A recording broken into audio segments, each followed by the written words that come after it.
La Bible quotidien. Une série de réflexions quotidiennes centrées sur la parole de Dieu.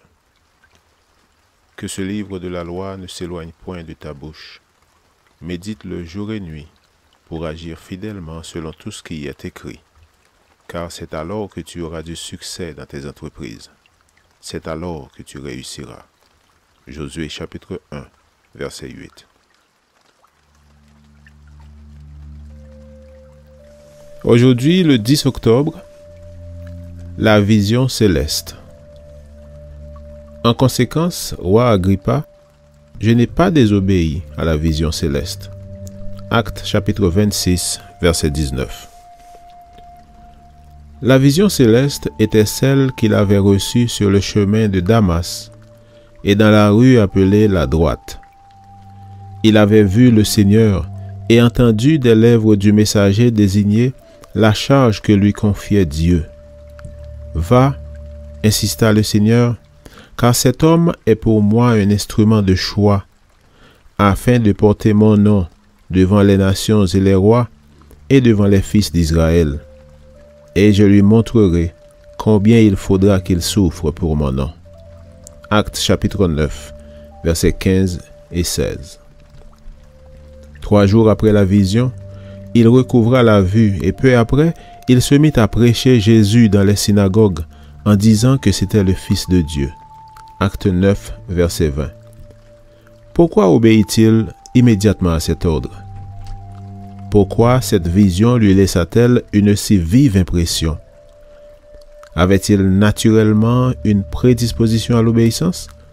Ou était-ce pour lui tellement agréable et facile de prêcher et enseigner de maison en maison? Il déclara plus tard, « Évangéliser n'est pas pour moi un sujet de gloire, car la nécessité m'en est imposée. Malheur à moi si je n'évangélise pas. » 1 Corinthiens 9, verset 16.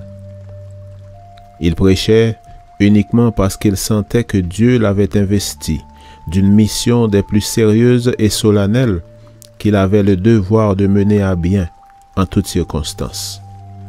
Aussi commença-t-il immédiatement à prêcher à Damas, laissant dans la confusion et la perplexité tant ses amis que ses nouveaux frères.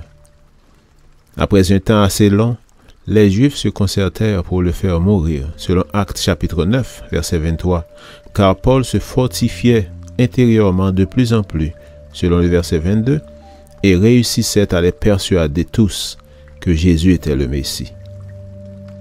Il prêchait déjà depuis plus de 25 ans lorsqu'il déclara « Car je n'oserais rien mentionner que le Christ n'ait fait pour moi, pour amener les païens à l'obéissance, en parole et en œuvre, par la puissance des signes et des prodiges, par la puissance de l'Esprit. Ainsi, depuis Jérusalem et en rayonnant jusqu'en Illyrie, j'ai abondamment répandu l'évangile du Christ. » Romains 15, versets 18 et 19. Depuis la Palestine jusqu'à la mer Adriatique, depuis l'Égypte jusqu'à la Slovaquie et la République tchèque, partout, il prêcha dans la souffrance.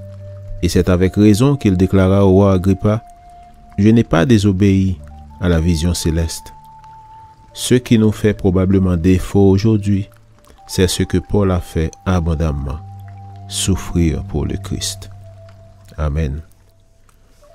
Lecture de la Bible pour aujourd'hui dans l'Ancien Testament, Ésaïe chapitre 42 et 43. Et dans le Nouveau Testament, Actes chapitre 25 et 26. Merci d'avoir écouté. Je vous souhaite de passer une excellente journée avec Jésus. À la prochaine!